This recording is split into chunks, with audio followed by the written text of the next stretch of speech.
Hello, welcome everybody to today's afternoon webinar. This is the second of 3 runs of the briefings that Denise is doing for people all around the country on the Routemap to net zero carbon, that key document that went to General Synod and was passed in July. So thank you so much for coming on today to hear more about it and what it's going to mean. I always begin my webinars with the trailers of upcoming attractions, and we've got a really varied webinar program between now and the end of the year. We've got, on the net zero carbon side of things, we've got one more run of today's webinar. Then we've got a session all about procurement, how parish buying and 2x2 can support parishes with net zero carbon. That's coming up next week. We have got a new topic on electric heating solutions. So that's pew heaters, panel heaters, chandelier heaters, cushion heaters. And we're running that 2 times. Just to be clear, that particular session isn't covering heat pumps because we've had a webinar just on heat pumps, and the recording of that is still available on our website. We've then got our whole program of Season of Creation webinars. You can see the topics there. It's about 1 every week during the Season of Creation, and there's some really interesting and valuable topics there on how theology and the environment interlink. And then we've got another brand new topic coming into November on climate resilience. So that's moving away from thinking just about climate mitigation and how we reduce our emissions to saying, okay, given that climate change is coming and more extreme weather is coming, how do we need to adapt our buildings, and how can we support our communities through the change that is to come. I'll put a link through to the information and the booking links for all of that webinars in the chat when I've finished the introductions. Housekeeping for today is our usual, so we will be using the Q&A for your questions rather than the chat. So please do find the Q&A. You can pop questions in there. You can put thumbs up next to other people's questions if they're of interest to you too. And the time that we have at the end, after Denise has presented, we'll look at your questions together. After the webinar has finished, I will send everybody a copy of Denise's slides and any links that have been shared through the chat. And I'm recording the session for today, and the video will be available in a few days' time through our website. Most importantly, your speaker today. So Denise Rowley has come along. Denise and I work very closely together in the Church of England Environment Programme team. She is our Net Zero Carbon Planning Officer and has been incredibly instrumental in pulling together the Routemap to net zero carbon for the Church of England. And before joining us, she led net zero carbon planning at the Port of London Authority, and before that has a very varied environmental career over about 25 years. Let me now stop sharing my slides and hand over to Denise, who can put her slides up and lead us away. Thank you, Denise. Thank you, Catherine. Always takes me a while to find the share button. So let me just do that, and hopefully now you can see my screen. Perfect. Good. Thank you very much, Catherine. Okay, so welcome. I'm going to talk to you today, as Catherine mentioned, about the Routemap to net zero carbon, delivering on the Synod's ambition. So moving on to the next slide. First point I want to talk to you about today is just to give you a recap, a bit of a history of how we've got to where we are now. So back in February 2020, a motion went to the General Synod, and an excerpt is on the screen, but it recognised that the global climate emergency is a crisis for God's creation and a fundamental injustice. And it called for a plan of action to achieve year-on-year reductions in emissions so that net zero could be achieved by 2030. So building on that, the Routemap was drafted to answer this call for a plan of action. It was drafted by the Net Zero Carbon Committee, and it went out to consultation over the winter last year, 2022. We received lots of responses, and there was lots of constructive comments. A lot of thought had gone into it, but there were also challenges. So all of those responses were reviewed by the committee, and appropriate changes were made to the document. In July this year, the finalised route map that you see on your screen was taken to General Synod with a motion to approve this document.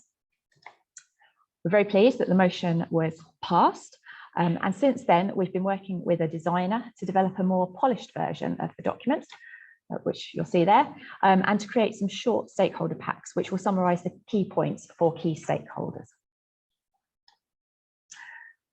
So that's a bit of the history. The motion that went to the Synod, I'm going to briefly summarise here what it asked for, and then the following slides will provide a bit more detail on each of the 4 elements of the motion. If you look at the slide, you'll see that there are some bits in bold. Those were just my emphasis, just for the purposes of today. It wasn't included in the motion. So the motion asked that the route map was endorsed. It asked for each diocesan synod to debate the route map and agree a plan of action, and for the highest energy users to prepare a plan of action based on the route map, and then finally an action for the national environment team. So before we move on to what those 4 points mean, I just want to give you a brief overview of what the route map actually is. What is this plan of action that we've developed? So the contents is shown on the slide. You can see all the different parts there. We've designed it so that section 4 is put into subsections, and they are the different building types that would be of relevance for you. So for example, if you're a church or a school, you can go directly to the subsection of part 4 and read the information about schools, churches, cathedrals, etc. There. But I really would encourage you, as well as going directly there, to also read at least the foreword, which is from Bishops Graham and John, and the executive summary. Those are the really key bits, but if you have a bit more time, sections 1, 2, and 3, and 8 will provide you with some useful backgrounds. Obviously, if you've got time to read the whole document, that would be brilliant, but I do appreciate how constrained your time is. And so those are sort of like the key bits to have a look at. The appendix is also useful because it provides more detail to the scope that is summarised in section 1. And you can find more supporting documents on the website. There's a dedicated route map page. So section 3 of the document sets out the planning principles that the Net Zero Carbon Committee used to guide our work in developing the document. Today, we've got people attending this webinar from all parts of the church and representing all of the different building types. So referring back to these principles should help guide your work so that we can collectively deliver these carbon reductions. You can see the 7 principles on the slide, and within the document, there's more detail explaining what each of these points mean. So as I mentioned, section 4 is broken down into the different building types, and as well as the diocese. And we've got subsections in section 5, which is making the change, and section 6. And each of these sections, 4, 5, and 6, contain milestone actions and dates. An example is shown on the slide there. So these milestones should help us to deliver carbon reductions. The milestones in section 4 are mainly the milestones for you to deliver on, whilst in section 5 and 6, these are mainly national actions that the national teams will deliver. You will notice, again, from the example on the slide, that a lot of the actions are front-loaded. This is intentional for 2 reasons, really. It's one, so a lot of things are going to require planning. So how are we going to make these changes? We need to start thinking about this now, but also so that we can start to make these year-on-year reductions. We need to start reducing carbon as soon as possible. So the early milestones are part of that intention. To give you an idea of the types of milestones, I've got a few ones pulled out on the slide here. I don't expect you to be able to read it all in detail, and these are only a summary of the milestones. The actual milestones in the document do provide more information. So as an example, 4.1.2 is for dioceses to provide an annual carbon emissions report to your synod. And you'll be able to do that by using the results that will be provided to you by the National Carbon Emissions Report, which is prepared by the National Research and Statistics team. 4.1.4 asks all dioceses to provide an outline of your decarbonisation plan in the form of a net zero carbon action plan. And the more detail that's within with the document suggests that you include estimates of costs for different options. Think about the policy changes and the levers that you will require to deliver this change. And we're suggesting that this document is reviewed annually by senior staff. It should make reference to a document which is on the website, which is the practical path to net zero, which is currently a practical path for the churches. And also think about how you can implement quick wins, those things that will quickly and cheaply and easily deliver carbon reductions. So that's a couple of examples for the diocese. For cathedrals and churches, we've got again, to develop a net zero carbon action plan. And we're suggesting here that this should be for all of the cathedrals and the top 20% of energy consuming churches. We've got similar milestones for schools, TEIs and offices throughout the document. So for schools, 4.3.6, the milestone, suggests that DBEs, Diocesan Boards of Education, take the lead in promoting the energy footprint tool, the EFT, or the energy toolkit. The EFT is for the churches, and the energy toolkit is for all the other buildings. So to promote that in your schools and start collecting data.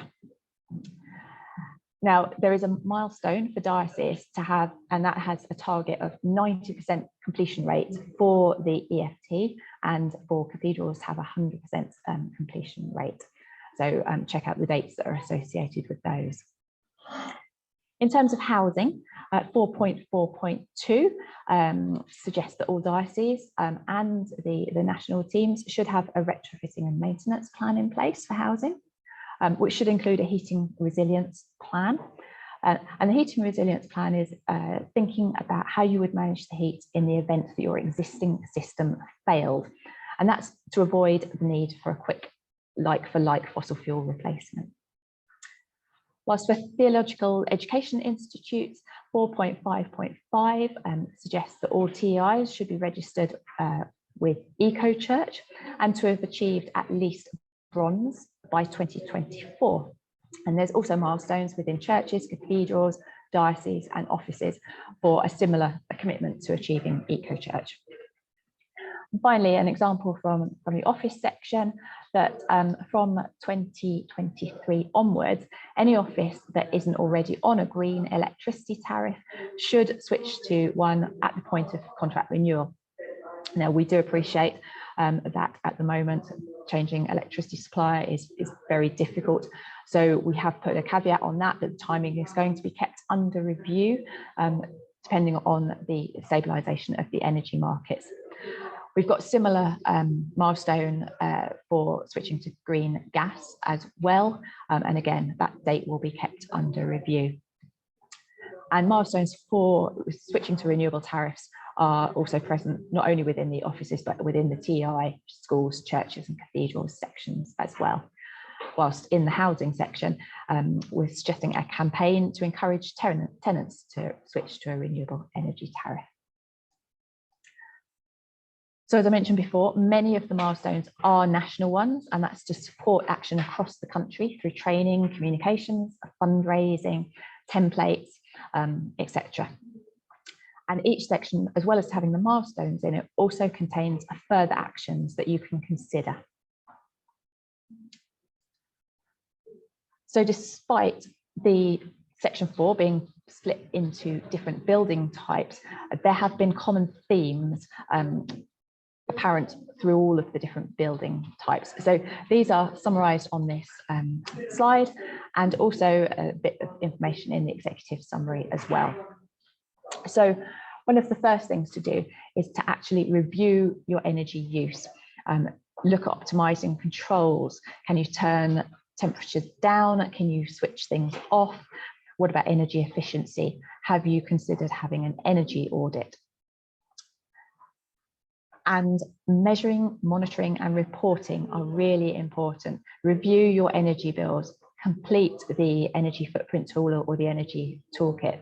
Without that data, you can't demonstrate the carbon reductions that you are making. So it is really, really important. Maintenance of fabric. A damp and drafty building is uncomfortable for the people that are using it, but it also uses more energy. So are there things that you can easily do to improve the building fabric? And start planning now for the changes that you will have to make, as I mentioned previously. So those 4 points, the first 4 points, can be looked at by every building type. Whereas the second half I'm just about to talk about are more appropriate for the higher energy consuming buildings. So if you fall into that category, think about how you're going to decarbonise your heating source. In a typical church, 84% of the energy is used for heating. So, as I mentioned on the heating resilience plan for when the heating system fails. What type of system would be appropriate that doesn't use fossil fuels for your building, which will be unique, and it's going to depend on the usage of the building, the age of the building, the construction. There's a lot of variables within that, and it will be unique to your church or your building as to what you will be most suitable for you. In the first 4 points, we talked about sort of reviewing your energy use and reducing it as far as possible. Once you've done that, think about switching to a renewable energy tariff. If you've done that, then essentially your building is net zero. You may be able to install renewable energy. Again, this isn't going to be suitable for every building, but if your building is suitable, it could provide an income for you once you've paid off those initial installation costs.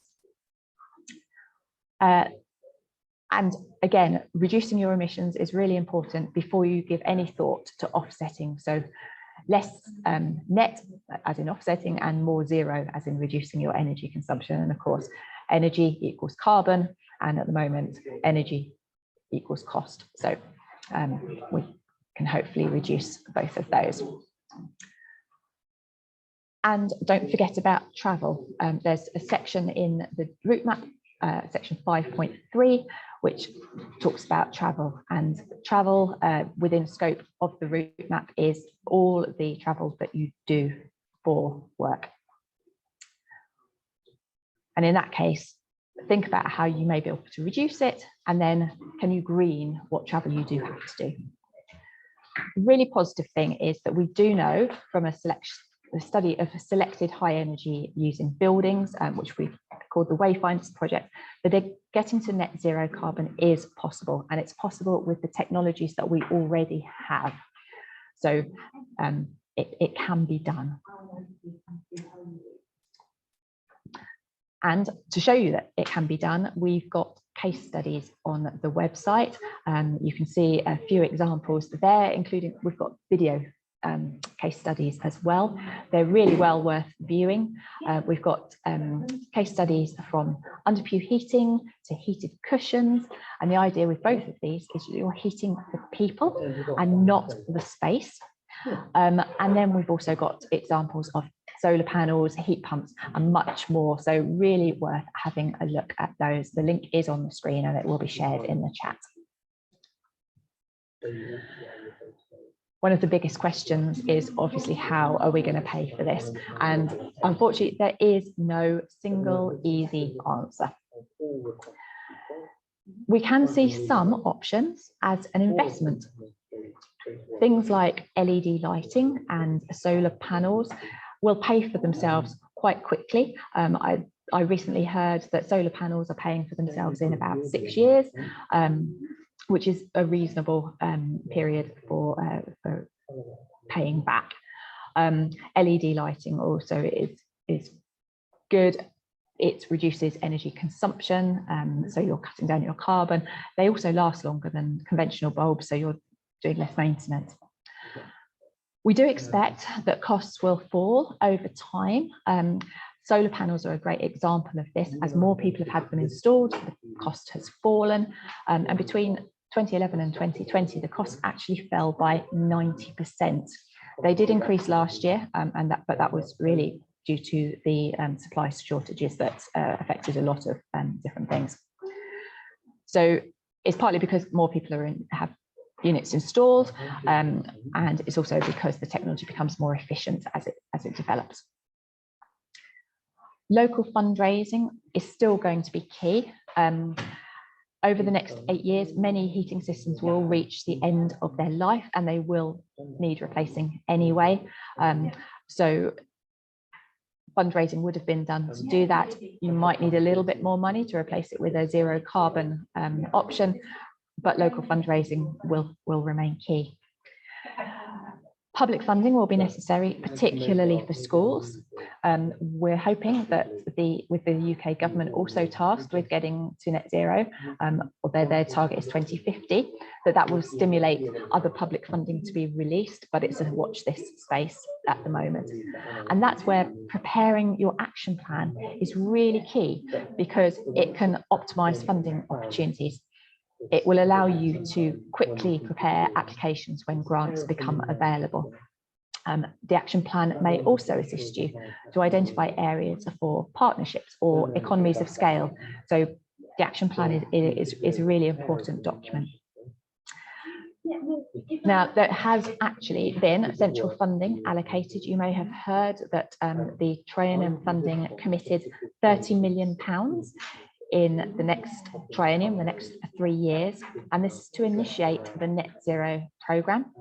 It's going to focus on capacity building, delivering quick wins, and delivering demonstrator projects. So as well as this 30 million in the first triennium, there will be up to £190 million in total over the next 9 years. That's a really significant investment. It won't pay for everything, but it is a really good start.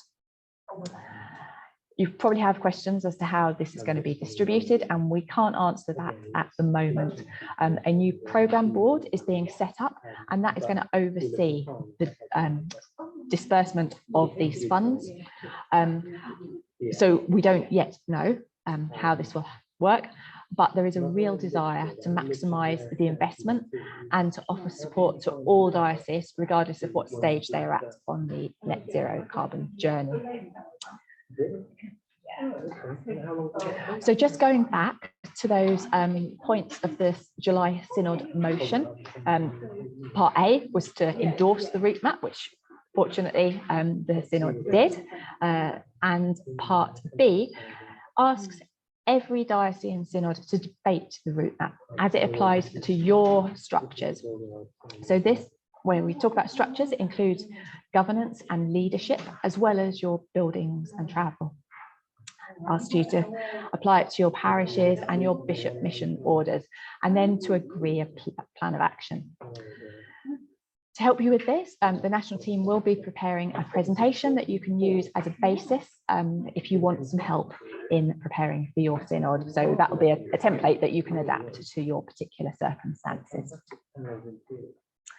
And then part C requested high energy users to draw up a timeline of action. So the focus on high energy users is deliberate. These are the buildings where taking action will result in the biggest reduction in carbon emissions. So that's the main idea, but it's also to take the pressure off smaller buildings that will emit less carbon and may not have as many resources to take action. However, if you are a smaller building or a lower carbon emitting building, we do encourage you to take whatever actions you can to reduce carbon emissions and other environmental impacts. The executive summary is a really good place to start for those easier, cheaper ideas to reduce your energy consumption. But if you are one of those top 20% of high energy consuming churches, or a cathedral, a TEI, or school or an office, then you will be drawing up your plan of action. The top 20% of churches in your diocese will be identified by your diocesan secretary. He or she will have received a set of data sent out by James Miles in the Cathedral and Church Buildings team, and within this data you can filter for the top 20% of energy spend, and we're using that as a proxy for the amount of carbon emitted. The more energy you're using, you're more carbon more likely to be emitting.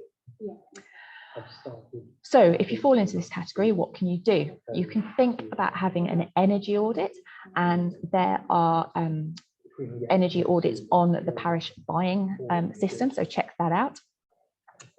As I mentioned, we can make big carbon reductions by making changes, and the plan of action could include reviewing your building using the practical path to net zero.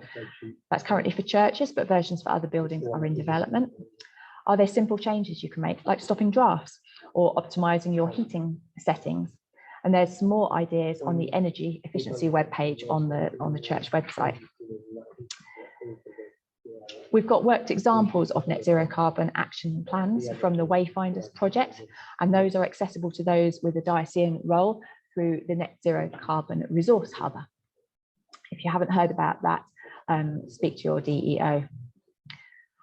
The heating resilience plan I've briefly mentioned. Think about how you can replace your heating. Investigate now what the viable low or zero carbon options are for the age, type and use of your building. Also think about how you heat your hot water. In many instances, an electric point of use water heater may be more efficient. What would you do if your heating system failed now? Can you hire equipment? Can you use an alternative venue? Can you change the timing of your activities? Have a think about that. Review your lighting. Are some lights left on unnecessarily? Do you have energy efficient bulbs? And thinking about travel and transport undertaken for work. Are there journeys that you don't need? Can that meeting be done remotely like we're doing now and we've all got used to? Can you combine journeys? So instead of going to one place on Monday and a different place on Tuesday, have you got time to combine them? When you do have to travel, do you have a sustainable option instead? And then for your net zero carbon action plan, develop a timeline and an indication of costs. And this is really important because if you think about when equipment and heating might reach the end of life, what maintenance work and also what maintenance work might need doing. Can you time these so that they complement each other? If you're getting in contractors for work or your work needs scaffolding, if you can combine those, it's going to save you costs. And the fourth point in the motion was about reporting, and it calls on the national team to report progress to the Synod every 3 years and to annually report on carbon emissions. But to do this, we are going to need your data. So where you are able, please complete the energy footprint tool for churches or the energy toolkit for the other buildings. If you don't do this yourself, can you encourage your colleagues who do to make sure that that is completed? The links for the EFT and the toolkit are on the slide. So that's a lot of actions there, but what are the national team doing? We are here to help, so please do get in touch if you've got any questions. Our immediate actions are to work with the new programme board who will be determining how the training funding is allocated. We're going to create that template for you for your diocesan synod debate. We're going to create templates and guidance, including for a national for net zero carbon action plan and some other guidance. And we're going to be developing communications materials. This is on top of what we do as normal. So the parish buying team are continuing to investigate other offerings. If you haven't already, check out their website. They've got a section on net zero 2030. The research and statistics team continue to manage the EFT and the energy toolkit. We're continuing to offer webinars as you're seeing today, and Catherine's already outlined the range of topics that are coming up this autumn. We're going to maintain the Net Zero Carbon Resource Hub, and this is a resource by diocese, for diocese. So it's where you can share documents to help others. And if you do have any documents that you can contribute, please let me know. And finally, what else can we help you with? Let us know and we'll see what we can do. To find out more, the Environment Programme webpage is a brilliant starting place. You'll find the case studies that I've previously mentioned. There's links to the dedicated Routemap page that provides the Routemap document. It's got all of the milestones extracted into a separate document. It's got other supporting information that you might find useful. There's guidance for churches on reaching net zero carbon, including the practical path to net zero, as well as the live webinars. There's also recordings of webinars, which range from things like getting started to low carbon solutions to environmental fundraising. So those are all available through this page. And the Environment Programme page also covers the wider issues that the Environment Programme are looking at, which includes Eco Church, Season of Creation, which is now, and Land and Nature. So I know that the news lately has been full of climate news that's challenging and difficult for us to watch, from the floods in Pakistan to drought in Africa and the fires in Europe. And that's even without considering the impacts we've been noticing here in the UK. So I wanted to end up on some positive notes. We already have net zero carbon churches. 7% of those that completed the EFT with their 2020 data are already net zero carbon. The research that we've conducted on high energy buildings shows that all of the buildings that were studied can achieve net zero carbon with the technologies that we have available, and that all of them could start to reduce carbon straight away with some simple steps like replacing bulbs with LEDs. Some of them still had single glazing. There's lots of things that each building can do. So net zero carbon is possible. That's the key takeaway I'd like you to take away. But I think the final words should go to those who are already on this journey. We've got these many video case studies on the website to inspire you. But the one that I would like us to finish on today is the one that was shown to General Synod in July. It features some of the case study buildings and the people, and I really hope that it inspires you as much as it does me. Thank you very much for listening, and I'm going to hand over to Catherine to show you the video. If I can find the stop share. There we go. Thank you so much, Denise, and I'll get the video up in a second. Whilst the video's playing, if you've got questions, please do find the Q&A and pop your questions in there. And Denise, we've had a couple of comments in the chat and the Q&A about background noise around you. So I don't know if you've got headphones with you, if you can dig them out whilst I'm showing the video, but otherwise. I'm using them. Oh, in which case, I'm so sorry. We'll just press on as we are. Right, let me share my screen, get the video going. And Denise, do give me a thumbs up if the sound is working as it should.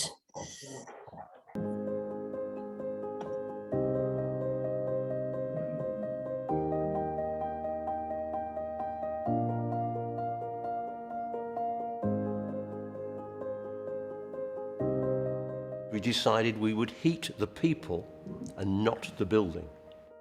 I'd read an article somewhere about under-pew heating, so I actually contacted a consultant to come and gave us an overview of what we should be doing, which was in fact under-pew heating. The lovely thing is now I can put my hands near the heaters and I can actually turn the pages in the hymn book and the prayer book in a much more relaxed way, instead of being taut and shivering. There's a verse there that says, do not love in words and within speech, but in truth and in action. And that really inspires me to actually not just talk about it, but actually do something about it. My wish for our pupils would be that they grow up to be strong, independent human beings who can go out and make changes in the world, whether that's small changes or large changes, and that they might remember St Andrew's Primary School as something, as a catalyst to those changes and choices that they make in their life.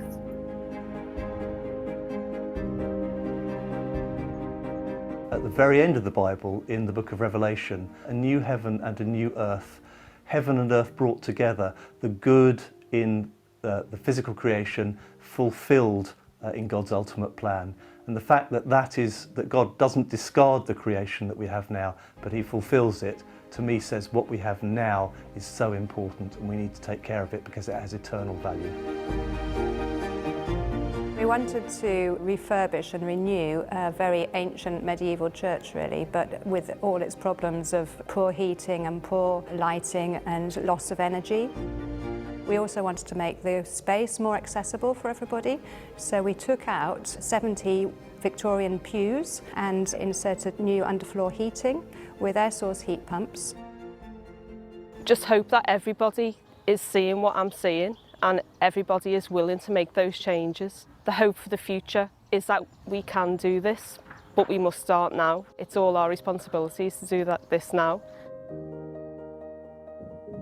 We are stewards given by God to care for creation.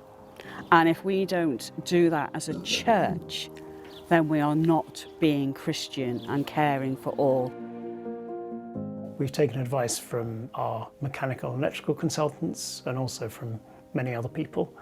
And we've tried to make the building within the cost constraints as good as it can possibly be so that we can achieve net zero by 2030 at the latest. The first real learning lesson is this is possible. We can make existing schools, which are a complete mix of old and new. We've got the technologies that can make schools net zero carbon, and we've got them here today, and they can be done. This school proves that. So for many years we've been talking about the theory of it. This demonstrates what is possible. We were using thousands of pounds worth of fuel every year, and realising that actually if we could heat the people rather than the building itself, that would be much more efficient and beneficial all round. People have found them very useful, the fact that they can use that cushion in a variety of ways. So you can either sit on it, you can have it on your lap and put your hands on it. Wherever you're feeling cold, you can direct that heat in a way. I think anything that we can do to help the effects of climate change is good, because like where we're heading, if we don't do something, I mean, it's just going to be a disaster. So it's really good that what we've been able to do here is going to take us to zero emissions. My prayer for all of this would be that we as the human beings, the custodians of so much, begin to grow in our understanding of the wholeness of the world that's around us and all that we've been given, and to cherish it for the future, for our families, our children, our grandchildren, the future generations, but, you know, really, just because it's worth cherishing in itself. My prayer is always for wisdom. My prayer is always for knowing what the right thing to do is. And my prayer is always for energy, especially in this as well, because we need to work hard to make the changes. To achieve net zero, we all need to work hard together.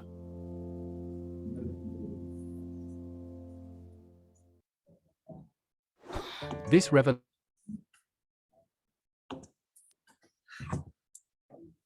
I hope you did. I hope that video spoke to you in the way that it did to Synod. We showed that at the very beginning of presenting the Routemap to Synod in July. Right, Denise, we've got about 20 minutes, and there are 11 questions at the moment. So let's begin at the top. I've ranked them by the number of up votes. So if you're listening in, if you want to have a look at the Q&A in there, add your question, but also tick the little thumb and they go to the top if they've got more up votes. The first question is all about solar panels. will DACs be more amenable to putting solar panels onto listed buildings? Our church is grade 2 star, and the historic answer has been no chance. And then underneath it, already people have started discussing that. We've got 2 of the people that have come today to the webinar who are from DACs, and they've both replied saying, oh, DAC is fairly pro panels, and that it's much more likely that the stumbling block is the local authority. Denise, have you got anything you want to add to that? Helps if I unmute myself. Yes, I think you're less likely to find issues with the DAC, and I agree that the local authorities do seem to be a bit more of a stumbling point. And I think the key there is the preparation beforehand, having the discussions with them, bringing them on board, understanding why it's happening. A lot of local authorities have declared climate emergencies, so you would hope that they'd be a little bit more supportive now, and it's probably worth pushing back on that with their planning teams if they are not so amenable to helping you. But I think it's an area where we are seeing that things are becoming a lot easier than they were. So please don't be put off and don't give up. Now I'm putting a link in the chat to the recently updated Church Buildings Council guidance on solar panels and faculty that sets out how to make a strong application. And whilst it's not written for how to make a strong planning application, a lot of the content there would be applicable in both. And I think there was a comment about engaging with Historic England at a national level, and that is something that we do. I do. We absolutely do. So Historic England gave a lot of input into the updated solar panel guidance that you'll see there, and Historic England themselves are having to review their position on this. All of the national people at Historic England who I speak to fully understand the climate crisis. What they are trying to work through is how best to balance that understanding with their role to protect our heritage for generations to come. So it's a very large question, it's a very live question for Historic England, but I can assure you that we do engage with them nationally and with the amenity societies in general. The next question is for George, and it's about engaging individual Christians in carbon reduction, and any advice on the trade-off between spending our way out of a recession versus the need of everyone to consume less. Now, this is kind of taking us outside of the Routemap to net zero carbon and our own emissions and into broader environmental issues. But I don't know, Denise, if there's anything you want to say on that, or just say, that's kind of out of scope of today. So the Routemap is focused on the church's emissions, and the reason for that is because we can measure those, we can actually demonstrate the progress. So the Routemap is very clear. Section 1 explains what the scope is. It's our energy consumed in our buildings and our transport. However, there is the wider influencing that we can do. And in terms of spending our way out of a recession, yes, we do need to consume less. Although equally, we will need to spend money to install some of these different low carbon technologies. So maybe that's where we should be spending that money that the government wants us to spend on insulation and heat pumps and solar panels. We're still putting money back into the economy. So yeah, it's a much broader topic than what we're really talking about here today. The next question is from Daniel about the energy footprint tool. When is the energy footprint tool going to be mandatory so that dioceses can have a more accurate real-time understanding of carbon emissions? I mean, that's not really how the Church of England works, is it? So the EFT has been built into the parish returns. Parishes are strongly encouraged to complete all the elements of the parish return, so the finance returns, the stats for mission, and the EFT. At the moment, more do complete stats for mission and the finance returns than complete the EFT, but then it's only been there for a couple of years. I certainly would hope that over time the return rates for the EFT would become to be as high as it is for the other 2 elements of parish returns. because it is so important to be able to do our accurate carbon reporting. Daniel, what we can use as a proxy for churches that haven't completed the EFT for now is that the finance returns do include their utility bill information. So for all of the churches, there is at least that utility bill information, and those with the highest utility bills will be the ones with the highest carbon footprint. But it would be amazing if the return rates on the EFT went up. But yes, I know of no plans to make it mandatory, but it is strongly encouraged in the same way that the finance returns and stats for mission are already. Next, a very simple question for you, Denise. Is the new formatted Routemap available on the Church of England website? Well, I know it's not quite yet, so if I phrase it differently, as to when do you think it'll be up there? And it's been drafted. It's going through proofreading. So I hope it will be up by the start of October. So a comment really, rather than a question from Les. Two things would help: removing obstacles to permission, faculties, planning restrictions, etc., and help with obtaining funding. We would only agree with that, wouldn't we, Denise? Yes. Yeah. So the faculty rules, you may know, Les, we did a full review and update of the faculty rules, and that went to General Synod in February and has came into effect on the 1st of July. So we went through all of the faculty rules and looked at which of them could be made more permissive in order to encourage net zero carbon actions. And we also made more difficult like-for-like oil and gas boiler replacements. So those now require the same level of application as it would to moving to a new low carbon heating solution. So that was on the first of your 2 points, Les. On the funding side of it, let me just find, whilst Denise answers the next question, I'll put a link in the chat to all of our fundraising resources, which are there to help you with that. Now, the next question, Denise, is there a realization that closing old buildings may be the right answer, even if we are destroying our heritage? Again, I think that goes a little bit broader than our Routemap, Denise, but you might want to take a view on it. It does go broader than the Routemap, although I think every building, potentially has the potential to reduce its energy consumption, even if it cannot completely get to net zero. So I think every building is unique, and every building needs to be looked at under its own merits. So the Routemap doesn't cover closing old buildings. That's probably all I can say on that. Yeah, and I guess I'd have two more bits to add to that. One of which is remembering that on one level, our buildings are some of the most sustainable buildings in Britain. I regularly say this when I speak at events. We've got buildings which were built over 1,000 years ago, which are still doing the purpose for which they were built. And that makes them the most incredibly sustainable buildings. It's hard to think of any modern building that would be being built now that could hope to be still open and working and achieving its original purpose hundreds of years later.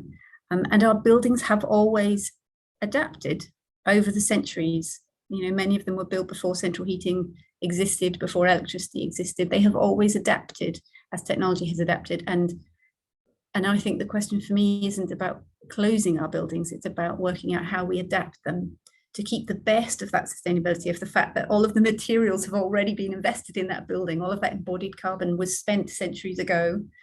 It's saying, how can we adapt them for now? And the second thing is just remembering that the environment is one of the marks of mission.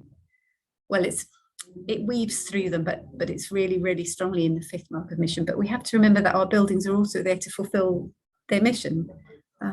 If we closed all the churches and got to net zero carbon that way, we wouldn't have achieved the church's purpose. So it's about finding the right answer, having the right buildings in the right place with the right technology, so that we can reduce our carbon and still achieve all of our other marks of mission. What is the next question? This is from Maya. Regarding fundraising, we can do this to cover proposed installations where we need financial help. It's the very beginning of projects where we need to pay consultants for feasibility studies and permissions. Will the National Board take this need into consideration when allocating funds? In other words, we might need money early on. I think that's a very valid point, Maya. So the Net Zero Carbon Programme Board, which will make the spending decisions about the new national money, is in the process of being set up now. So the members are being recruited as we speak, and the terms of reference being agreed. So none of those investment decisions have been made yet. But I hear you, and I'm sure Denise does too, and absolutely recognise.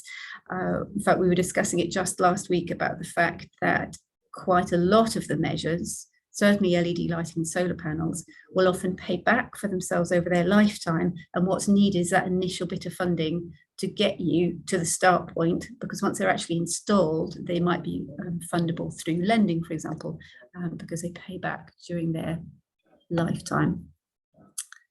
So Denise, the next question, there's a couple of questions linked actually about this top 20%. So the first is why only the top 20% of energy consuming churches, and the second is about the definition of the 20%. So is it for each diocese or for the whole country? Can you talk about those two together? Yes, okay. So it's the top 20% for your diocese. So and as I explained in the presentation, your diocesan secretary should be able to tell you what that is, based on and the answer that Catherine just gave about the returns, including energy utility spend, and you can work out sort of a proxy. More energy spend is probably the more higher carbon emitting, but then you'll need a little bit of tweaking to work out, because some of those that are spending more on their energy may actually already have some renewable energy installations or something like that. So there's a bit of tweaking, but that's the initial starting point, and it is for your diocese. But in terms of why only the top 20%, I tried to answer that as well, in that it's something like 80% of our the top 20% of our churches emit more than 80% of our carbon emissions. So focusing on those will now allow us to get much closer to net zero carbon. It's also that those larger churches that are also going to be the ones that probably have more resources to be able to do this, and they're going to make a bigger impact. So that we're not, we encourage all churches to take action, but all we're asking the top 20% to do is to write this net zero carbon action plan. So to have a really detailed sort of plan of what you're going to do. Whereas others, we're encouraging you to look at the quick wins. How can you reduce your energy consumption and plan perhaps some of those bigger interventions? But many of the smaller, particularly rural churches or churches that are used very infrequently, have a tiny carbon footprint of perhaps 1.4 tons of carbon a year, whereas the average household is 10. So, you know, they could end up spending more carbon or emitting more carbon in the materials that they're using to improve the building. I hope that answers the question. Yeah, and I'll just show you the graphs that Denise is referring to, because I think they are helpful. Has that appeared, Denise? Yes, it has. So this is the graph that Denise was talking about. So it's from the carbon emissions report, the most recent carbon emission report. And for our churches, this is the average carbon footprint of those churches that completed the EFT, rural, urban, and small, medium, large. And you can just see that difference. So an average UK citizen will have a carbon footprint of somewhere around 10 or 12 tonnes a year. So you can see that our smaller churches, and particularly the small rural churches, their carbon footprint's already tiny, really, really low. If they can just focus on good maintenance and being wind and watertight, they'll have come an awfully long way. And then it's the larger churches, the bigger, busier churches where the carbon footprint is higher. And then this graph takes the same data, but it's the percentage of churches and then the percentage of contribution to the carbon footprint from our churches. And you can see that 20% of churches makes up about 64% of the carbon emissions. Whereas at the other end, It's 25% of churches only make up 1% of emissions. These are mostly our small rural churches. So that's why we're really calling on these bigger, busier churches to develop their action plans. Most of our small, especially our rural churches, if they can just focus on maintenance, wind, watertight, drafts, gutters, fix the roof, you'll have come an awfully long way.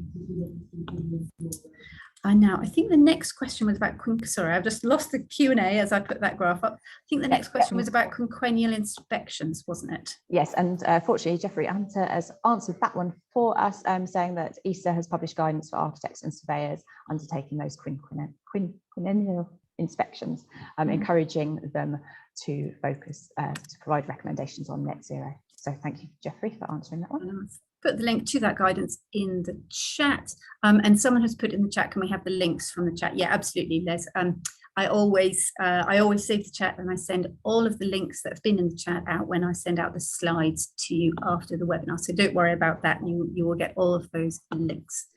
Right, the next, how are we doing for time? 4 minutes left, is from Daniel, and is about skills. And it's a really important question, and one that's much broader than the Church of England. So in reaching net zero, from research into this area in the secular world, they're increasingly finding a lack of relevant specialists to survey buildings and install equipment.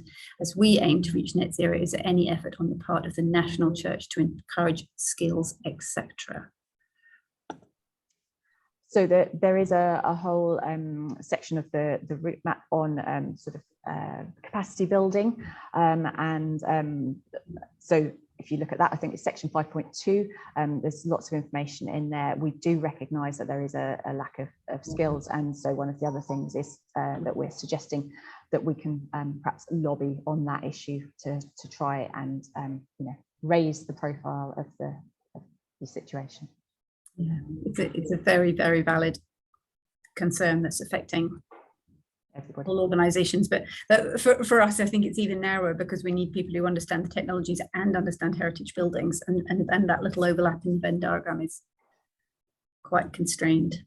Yeah, we have a section, section 8 of the document does recognise, well, we've tried to recognise all of the challenges that the church faces, some of which are common across all types of organisations and businesses, but some of them that are unique to the church. Now, I've got quite a few questions left and 3 minutes. Let's see, I don't think we'll get through all of them. Is central funding available to cathedrals? The funding programmes have not yet been announced. It's all I can say on that. Do we know a typical payback period for solar PV? You mentioned 6 years earlier, Denise. I suspect that's probably without scaffolding and without the on costs. I think it's to do with the fact that the electricity prices have shot up so much that is why that is now a 6 year payback. I think typically it's around, has traditionally been about 9 or 10 years. Yeah, so this is about to go out again. The Wayfinders reports that we commissioned, and they were done November, December last year. So with energy prices at that time, said that including scaffolding and everything, the typical payback would be about 14 years. Often the scaffolding is quite significant. I can imagine that has come down very significantly since, even in those few months since we did those reports, as Denise says, with the energy prices rising. How do you access the net zero carbon resource hub? Yeah, so this is specifically for diocesan staff to use, so the diocesan environment officers have been asked to nominate members of diocesan staff, and if your DEO hasn't done that yet, if you get them to get in contact with me and provide the names, the role and the email addresses for the people that they would like to nominate. The next question is about noise problems for air source heat pumps. Is this common? I'm afraid, Robert, I don't know. I know we have many churches that do have air source heat pumps, so they must have found ways around that issue. There's a very useful comment there from Maya about their experience with them as well. And finally, please, can we get a copy of the slides from this webinar afterwards? That's a simple one. Yes, I send this after all of our webinars. I send the slides and the links from the chat to everybody that comes. Right, 4:59, with a bit of a gallop, we've got to the end of all of the questions. Thank you to everyone who's come today. I do hope you found it useful. We are running this one more time tomorrow lunchtime. So if you've got any colleagues that you think should have been here, please do let them know. But also the recording of the session will go on our website. That will take a few days and then it will be up there. Before I finish today, I'll send everybody the slides and the links so you'll have those. Thank you so much, Denise, for taking us through a lot of information very clearly. Yes, just helping people get their minds around quite a complex subject in a very comprehensive way. So thank you so much. Thank you for coming. And I will just make sure I've saved the chat and then bring us to a close. Goodbye, everyone. Bye.